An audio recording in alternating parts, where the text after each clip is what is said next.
Alors, passons maintenant à la question du financement du revenu citoyen.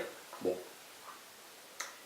je vous dirai, je commencerai un peu en vous disant que ceux qui se posent la question du financement du revenu citoyen, et tant que vous vous poserez la question du financement du revenu citoyen, ce sera une indication comme quoi vous n'avez rien compris au revenu citoyen. Pardonnez-moi, mais c'est un peu comme ça que se pose le débat sur le financement. Alors d'abord, la question assez amusante de revenu citoyen et baisse d'impôts. Certains parlent d'une augmentation des impôts, alors que le revenu citoyen consiste précisément à verser 960 € par mois à chacun sous la forme d'un crédit sur sa feuille d'impôt. Donc c'est un impôt négatif, c'est l'inverse d'un impôt, le revenu citoyen. Alors ne commençons pas à critiquer le revenu citoyen en disant « Ah, c'est une augmentation d'impôt », alors que précisément la mesure s'impose massivement à la base, c'est son principe même, comme une diminution considérable d'impôt, puisqu'on vous verse un crédit sur votre feuille d'impôt. Pour l'instant, quand vous recevez votre feuille d'impôt, vous partez à zéro. Puis, en fonction de vos gains, vous avez un chiffre et on vous dit, bon, vous êtes imposable ou pas imposable, peu importe. Eh bien, demain, ça sera différent. Vous partirez avec un crédit de 960 € par mois. Bon. Alors, vous pourrez commencer à vous plaindre en disant « Ouais, le revenu citoyen, c'est une augmentation d'impôts », si vous observez une augmentation de vos impôts de plus de 960 € par mois. Parce que, pardonnez-moi, mais il y aura quand même une colonne avec un crédit de 960 € par mois pour vous, comme pour tout le monde. Donc le jour où vous constaterez que vos impôts ont augmenté de plus de 960 €, vous pourrez dire « Oh là là, le revenu citoyen, ils m'en veulent, ils ont augmenté mes impôts ». Oui, vous pourrez. Ça signifiera que vous êtes au-delà de 6 000 € par mois. Bon, vous pourrez toujours dire « Oui, je suis au-delà de 6 000 € par mois, j'ai 8, 9, 10 000, 15 000, 20 000, 100 000 € par mois. Je constate qu'on m'a pris un petit peu plus que les 960 € qu'on m'avait donnés. » Très bien, vous pourrez le dire, vous serez très minoritaire dans la société, parce qu'à côté de vous, des millions et des millions de citoyens, eux, seront créditeurs. Et en plus, je suis persuadé que vous ne le direz pas, parce que vous verrez combien le lien social, les gains en matière de santé publique, les gains en matière d'éducation, de culture et tout ça, ont fait que le bien public est préservé et que le bien vivre, finalement, vous bénéficie, même si vous avez eu cette augmentation d'impôts. Donc non, le revenu citoyen n'est, dans tous les cas, absolument pas une augmentation d'impôts. Dans son essence même, le revenu citoyen est une mesure de distribution de la part de l'État aux citoyens et donc exactement l'inverse d'un impôt. S'il faut lever certains impôts pour le financer, nous ne devrions nous plaindre que si la levée était supérieure à 960 € par mois, puisqu'on les distribue à la base. Le revenu citoyen réduit l'impôt, car il est un crédit d'impôt. Et aujourd'hui, pour donner 100 € à un chômeur, savez-vous combien il faut prélever d'impôts? Eh bien, il faut prélever 300 €. Et oui, parce qu'il y a des fonctionnaires dans les caisses d'allocation familiale, caisses d'allocation logement, Pôle emploi, etc. etc. Bon.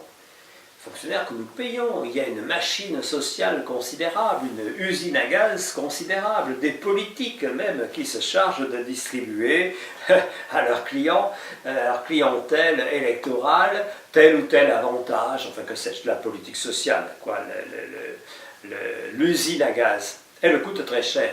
100 € distribués, 300 € prélevés. Avec le revenu citoyen, vous donnez 100 €, vous prélevez 100 €. Il n'y a aucune perte. L'opération est faite, c'est la même opération sur la feuille d'impôt. C'est une ligne qu'on a rajoutée, plus 960 multiplié par 12 chaque année. Il n'y a aucune déperdition, aucune perte. Donc évidemment, le revenu citoyen est beaucoup plus économe que la politique sociale actuelle.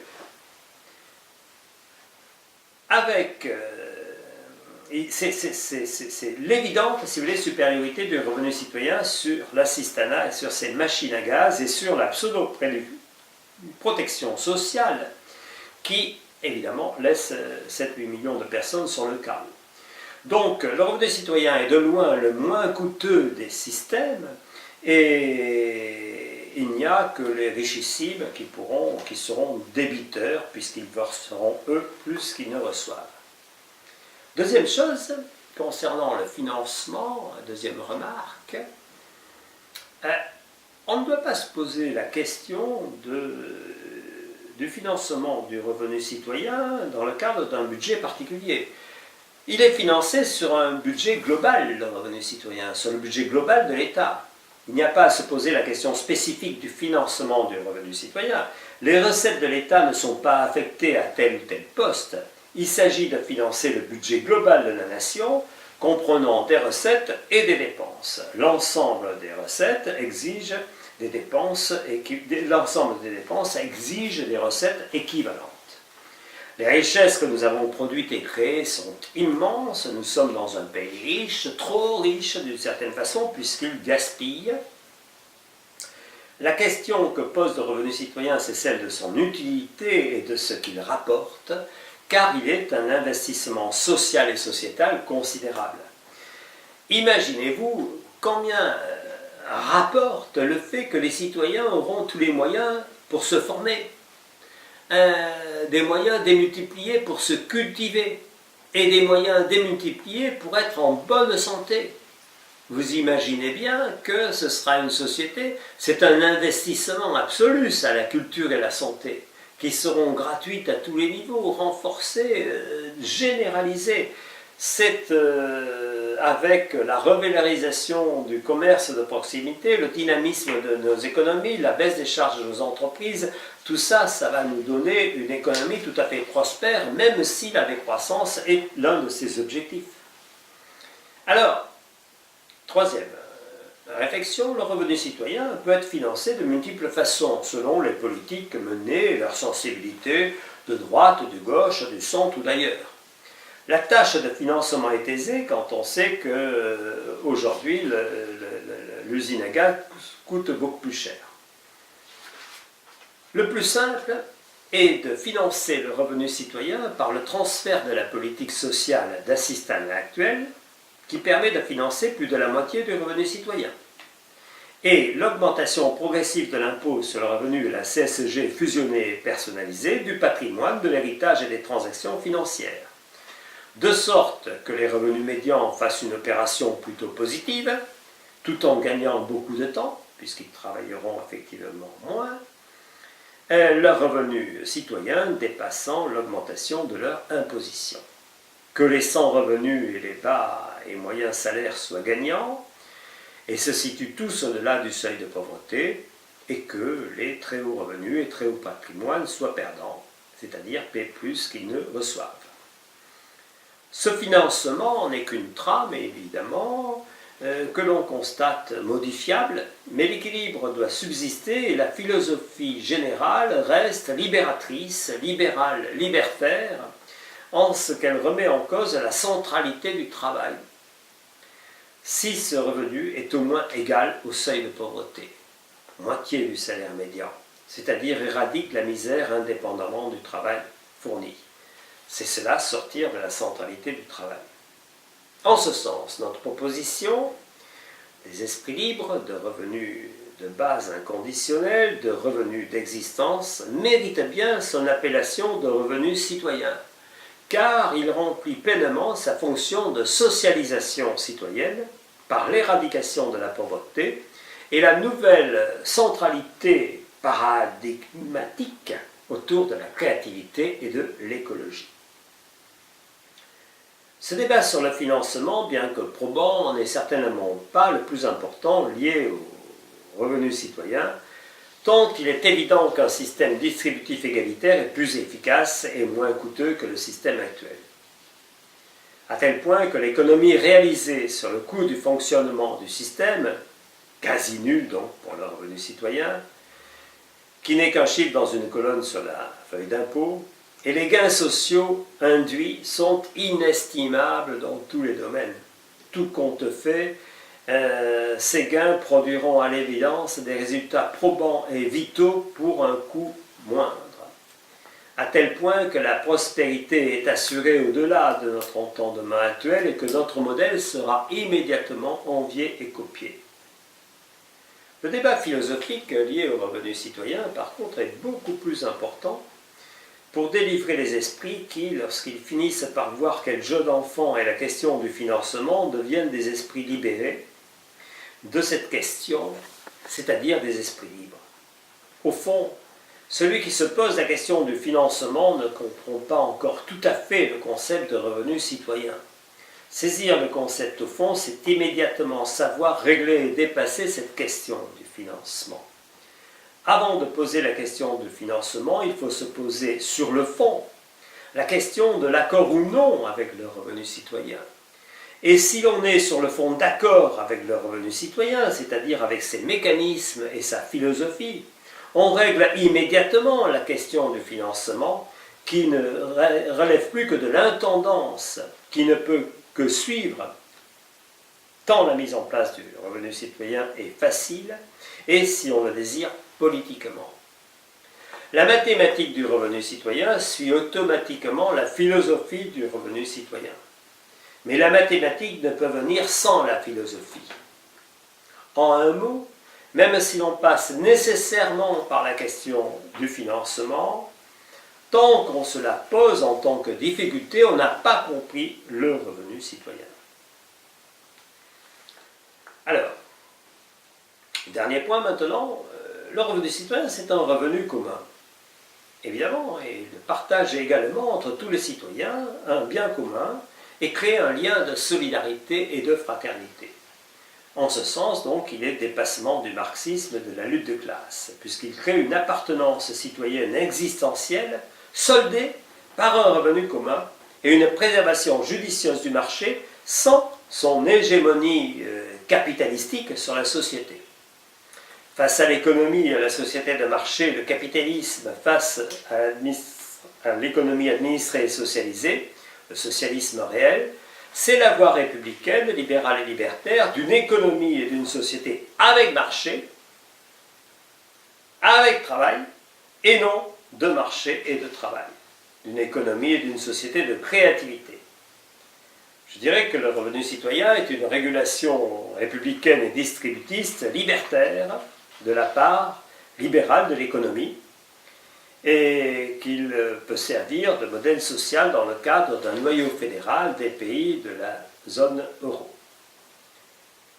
Nous voulons donc une économie et une société avec marché, et non de marché avec travail, et non de travail. Nous voulons remplacer la centralité du marché et du travail par la centralité de la créativité et de l'écologie. Ouvrons les chemins de la liberté, de l'égalité et de la fraternité, de la démocratie vivante pour chacun, de réaliser sa propre conception de la vie bonne. Soyons des esprits libres.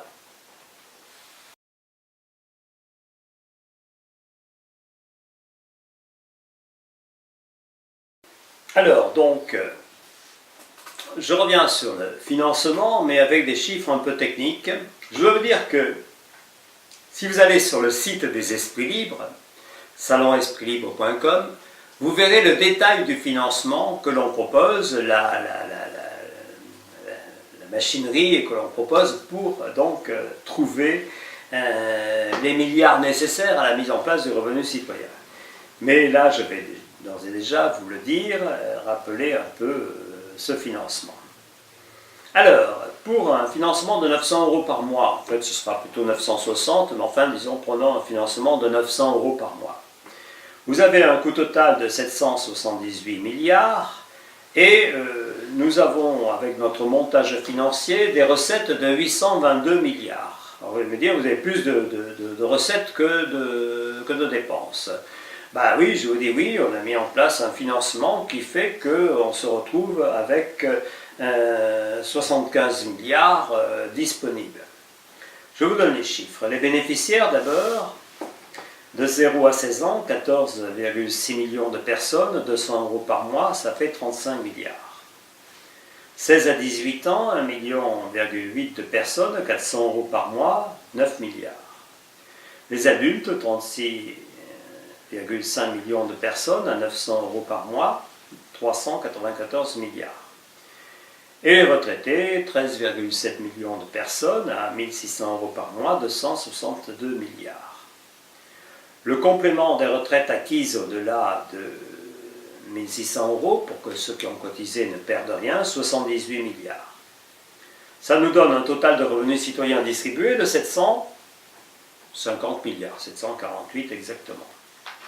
Alors nous supprimons les aides existantes, RSA, prime d'activité, 15 et quelques milliards, aide au logement, 17 milliards, exonération des bas salaires, 38 milliards, niche fiscale, 34 milliards, prestations familiales, 36 milliards, retraite, 219 milliards, assurance chômage, 38 milliards, individualisation de l'impôt, 37 milliards, bref, nous supprimons 435,67 milliards d'euros en aide. Donc, nous supprimons ça. Et nous faisons varier les taxes et les impôts. Alors, nous fusionnons l'impôt sur le revenu et la CSG que nous personnalisons et nous récupérons de plus de 20% du revenu citoyen versé aux plus aisés selon un régime progressif et ascendant. Les plus aisés verseront plus, donc ils ne reçoivent dans le cadre du revenu citoyen. Impôt sur le revenu passe de 9 à 16%, ça nous fait 65 milliards. La CSG peut éventuellement être augmentée, donc est augmentée de 7,9 à 16,2, 91 milliards. La TVA peut ou pas être modifiée, ça c'est on le met à part. La taxe sur le patrimoine absorbant l'impôt sur la fortune peut passer de 1,18 à 2%. Ça nous fait 84 milliards. La taxe carbone de 32 euros à 47 euros la tonne, ça nous fait 6,22 milliards. La taxe sur les transactions financières, 15 milliards. La lutte contre la fraude fiscale, 20 milliards. La suppression des niches fiscales, 40 milliards. L'augmentation des droits sur l'héritage, 30 milliards. Et l'encadrement du secteur bancaire et la taxe sur les superprofits, 6 milliards. Ensuite, les effets de réduction des charges sociales, de TVA sociale et recettes d'un bénéfice de milliards, économie de fonctionnement des services sociaux de milliards, simplification administrative dont intégration des départements en régions, suppression du Sénat et du Conseil économique et social, limitation du nombre de députés, fusion de Matignon et de l'Élysée de milliards, gains liés à la légalisation contrôlée du cannabis et des drogues 2 milliards, total des variations, 386 milliards. Donc, si nous avons un montant de revenus citoyens distribués de 748 milliards, la somme des suppressions des aides existantes actuellement et des variations que nous faisons sur les taxes et sur les impôts, la somme récoltée de 822 milliards. C'est-à-dire que nous avons un total de recettes de 822 milliards pour 748 milliards à trouver. Vous vous rendez compte que nous avons 75 milliards de trop dans ce montage. Bon, très bien. Mais, nous ne comptons pas quoi? L'écotaxe, non compté. Les gains liés à la réduction du travail, le travail au noir devenu inutile, non compté. Les gains liés à l'amélioration de la santé publique, devenus prioritaires, non comptés. Les gains liés à la réduction de l'absentéisme, devenu non rentable, non comptés. L'imposition des multinationales, considérable et organisée, non comptée. La lutte contre la fraude fiscale, l'optimisation des paradis fiscaux et des paradis fiscaux, inchiffrables, au moins 100 milliards comptabilisés, non comptés. Dans ce montage, donc, les effets positifs d'une harmonisation fiscale autour d'un noyau fédéral de pays européens et dans le cadre de l'ensemble des pays de l'Union sont non comptés. Considérable effet financier positif du revenu citoyen étant donné une société sans chômeurs, sans assistés et sans pauvres, non compté. Option, sur la TVA, un point de TVA, c'est 8 milliards. Une hausse de TVA baisserait mécaniquement l'effet du revenu citoyen et entraînerait automatiquement une indexation, revalorisation de celui-ci. Elle doit être pourtant envisagée afin de taxer les produits importés si les droits de douane ne permettent pas de prendre en compte nos accords, ne le permettent pas compte tenu de nos accords commerciaux. Elle permet de sélectionner les produits et de favoriser les qualités de l'écologie, l'utilité publique en baissant le taux. Voilà, donc avec ce total de recettes supérieur de 75 milliards au total que nous coûte le revenu citoyen, la situation est un peu embarrassante pour les détracteurs du revenu citoyen qui prétendent que son financement est impossible. En répondant, nous récoltons 822 milliards quand le revenu citoyen coûte 748 milliards et nous rétablissons une fiscalité enfin juste et équitable. Nous disposons au bas mot d'un volant de 75 milliards après financement du revenu citoyen. Cela signifie que dans ce montage, que vous retrouverez donc sur le site internet, et je vous convie à vous y pencher et à l'étudier stylo en main, cela signifie que dans ce montage, 75 milliards peuvent être gommés ou réorientés vers une augmentation du revenu citoyen ou vers d'autres postes. En particulier, résorber la dette, renforcer la recherche, selon les orientations politiques retenues par le gouvernement de gauche, de centre ou de droite qui se met en place. Pour les esprits libres, la question qui se pose aux politiques qui souhaitent financer le revenu citoyen, c'est que faire de tout cet argent récolté? Cela veut dire qu'une gestion plus droitière épargnera les plus aisés pour un montant considérable, quand notre proposition à nous vise le bien commun et le redéploiement des sommes récoltées vers les secteurs vitaux: éducation, culture, recherche, écologie, justice, défense, dette, revenus citoyens éventuellement revalorisés, etc. Notons aussi que la fusion CSG, impôt sur le revenu personnalisé, et la récupération de 15 à 35% du revenu citoyen par l'impôt fixé est modulable. Si une faille apparaît dans le montage, on peut parfaitement récupérer jusqu'à 35% du revenu citoyen distribué, ou au contraire ne récupérer que 15% si la rentrée dépasse les prévisions. Cette modulabilité de récupération par l'impôt du revenu citoyen versé aux plus aisés, et cet excédent dans notre budget signifie que dans toutes les configurations, le revenu citoyen peut être facilement financé, puisque l'on peut reprendre d'une main ce que l'on va donner de l'autre si nécessaire. Ceux qui parlent de l'impossibilité financière de financer le revenu citoyen ne sont pas très forts en économie.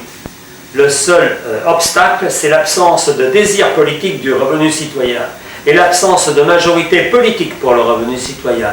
La mise en place technique, crédit sur la feuille d'impôt, est un jeu d'enfant et la faisabilité est évidente. Merci de votre attention.